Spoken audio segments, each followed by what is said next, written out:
What's up, everybody? It's Matt Clark at the new Matt Clark. How are you today? I am doing just fine. It's the weekend. I'm loving it. I'm able to relax, just burn some weed and chill, which is a far different lifestyle than my week where I work 50 hours. So I hope everybody's doing great, fighting strong, preparing themselves for the worst if they have charges, or preparing themselves for time. Anybody needs any advice, hit me up on Instagram. If you want a question answered through a video, you can hit me up on Instagram, and if it's something I feel like I have the knowledge to answer, I will answer it.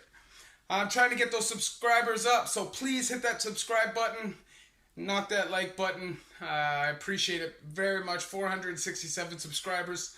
I love each and every one of you. You guys have no idea how much it means to me. So today I'm going to talk about my first federal sentence. So what to expect going through the federal system in Ontario for your first time. You might hear a lot of horror stories, like you better arm up, you better be prepared for beefing and blah, blah, blah, blah, blah. Okay? There's a set of rules you follow. Don't get involved in politics unless you're prepared to ride for it. Don't take debts unless you can pay for it.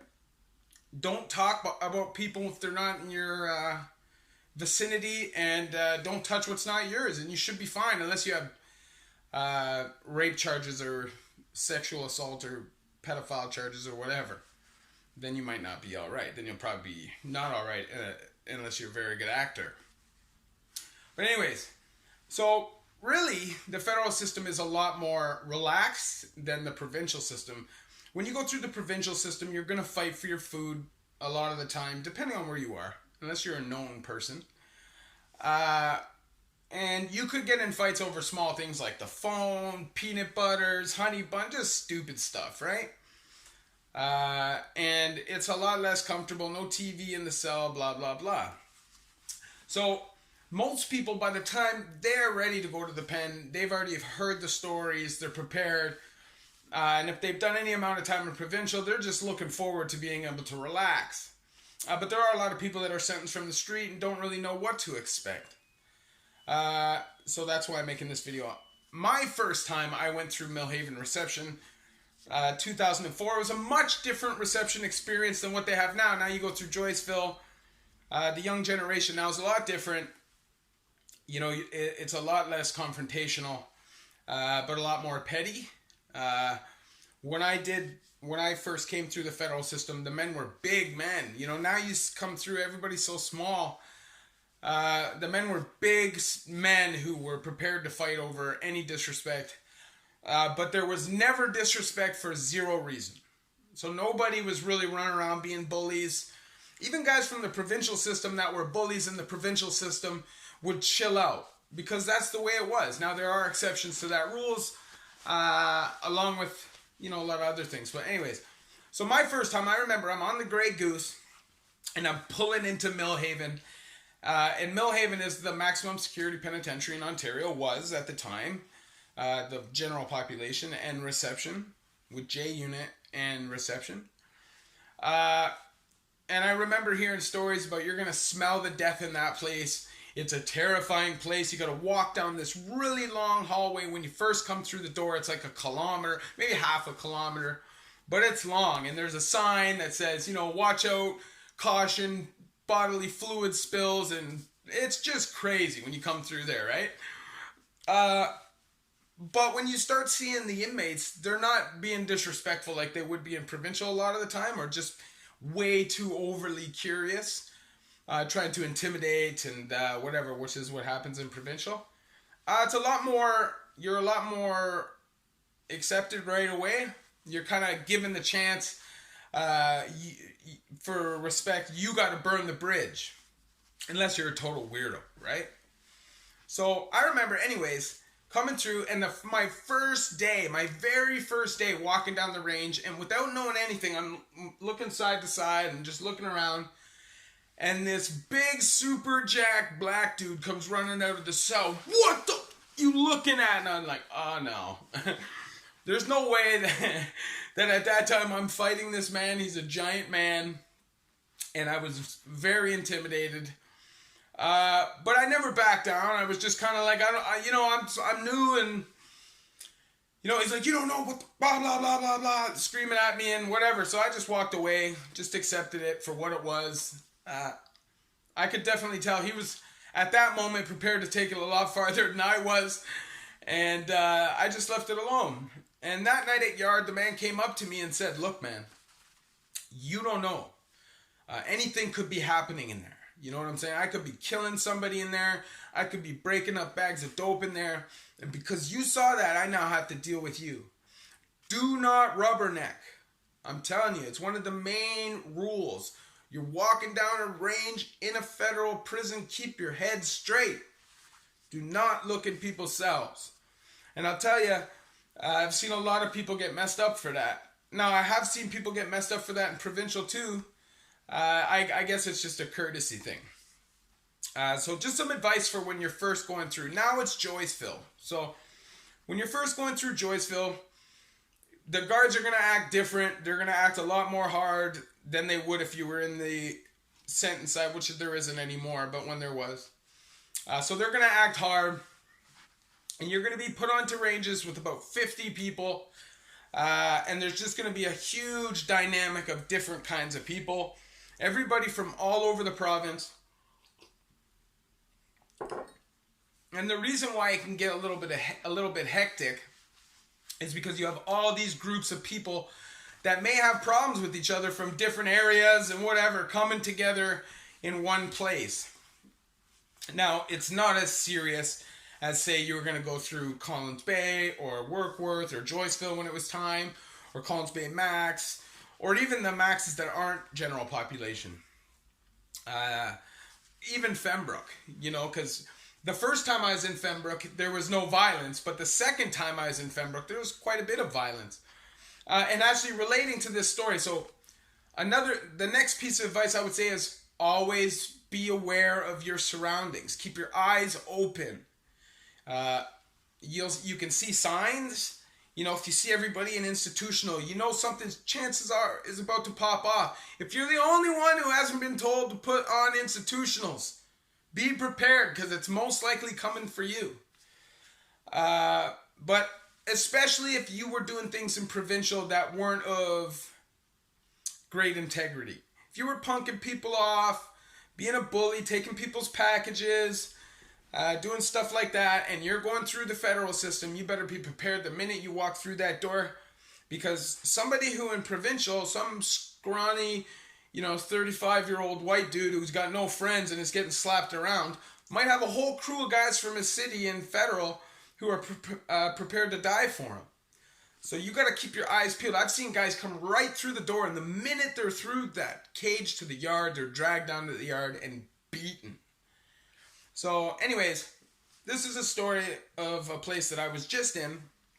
And this guy came in. He was a young Arabic guy, and he thought he was hard, and he was repping his squad and whatever. But what he did not do was pay attention to his surroundings. Know what situation you're in, who's there. You can't be in all that gang shit if you don't really know what's going on.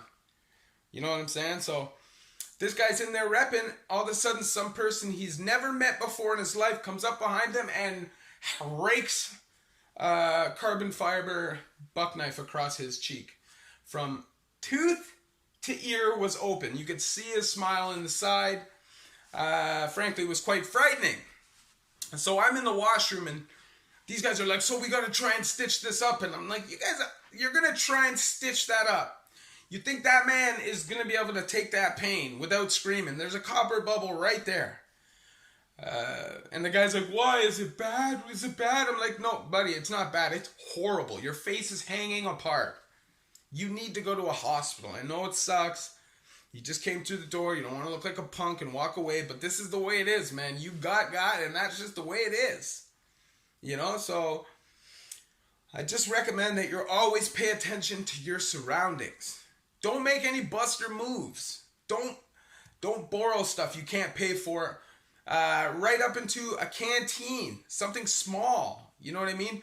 Do not take anything that's not yours. Now, here's a story.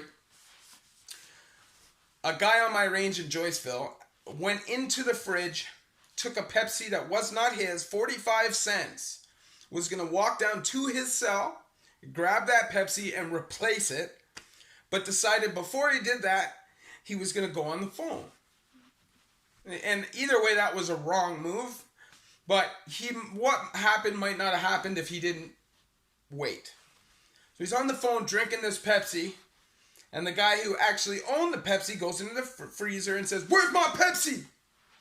The man's like, oh, I got your Pepsi, bro. My bad. Let me go down to my... Nah, mother... That's not how it works. Is that your Pepsi? Did I tell you could take... Boom! Bam! And all of a sudden, this guy was jumped by like 7 guys. They're smashing this guy right at the front of the range. Garbage can, aluminum garbage can in the face. Knocked out all his fake teeth.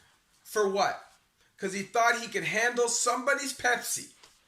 That's how minor it can get. So I'm telling you, you have to pay attention to what's going on around you. Also, if you go into your cell and there's something in there that's not yours, do not touch it. Make an announcement. I don't want this. I don't know whose it is. Give it back. That's just the way it goes. You don't want to be indebted to anybody. People are going to try to spot you drugs. People are going to try to spot you cigarettes. They're going to try to extort you for canteen. You need to man up. You cannot allow people to take advantage of you. If you do, you will end up broke, alone, afraid, and most likely in protective custody. Unless you're a super rider, which they do exist. People that get their asses kicked every day. And they never give up. They just keep coming and coming and coming and come. But like I said in other videos, it's not the strongest survive, it's the smartest that survive, right? Like, you have to choose your battles. If you're in a situation that is a lose-lose, why would you get yourself into that? The penitentiary is not a game. You can die in there. And anybody that tells you different is lying. You'll never be the baddest man in the pen. There's always somebody tougher. There's always somebody sicker. And the next thing I recommend is do not carry a shank. The worst thing you can do. I'm telling you, it's the worst thing you can do. You carry that energy, you bring that energy. You will never get a fair fight if people think you carry a shank. Your life is in danger. You know what I'm saying? And if you know that you're going to be sentenced from the road to a pen time and you don't load up, I'm telling you, man, you better figure out a way to do it, because people will not be happy if you're coming from road sentencing. These are all things that I tell you to keep in mind. Don't make friends with people that are getting involved in shit, because that's how you put yourself in danger, get yourself in politics you don't want to be involved in. You know what I'm saying? And it's not always your politics that can get you. You know what I'm saying? You could be rolling with the wrong guy and be stabbed up. You have to know what's going on at all times. You have to understand who you're rolling with, what they're up to, even when you're not around. You have to make sure your friends communicate with you. If they don't, they're not your friends, man. And you have to be honest from the get. So if you come through there, you start chilling with somebody, you're smoking, hanging out, whatever, and you're not a rider like that, don't pretend that you are. You know what I'm saying? You got to act like, listen, if it comes my way, I'm ready to defend it. But I ain't going to war for no reason. I ain't built like that. You got to be trill with it. You got to keep it honest. That's the only way to be. You got to be 100 all the time. Keep your name legit. Doesn't matter how much money you got, how much dope you got. What matters is your name.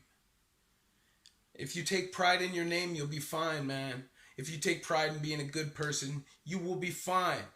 If you ain't a G, don't act like a G, and you will be left alone. I almost guarantee it. Anyways, man, this is just a video about some advice for those who may possibly be looking at pen time or still doing shit that could catch them pen time. I hope you're able to change your ways before that happens. But if that does happen, or if it's in the process of happening, I hope this video helps you. Please like and subscribe. We're trying to get to that 1,000 mark. I love each and every one of you. Hit me up on Instagram if you got questions. Peace. I am the new Matt Clark.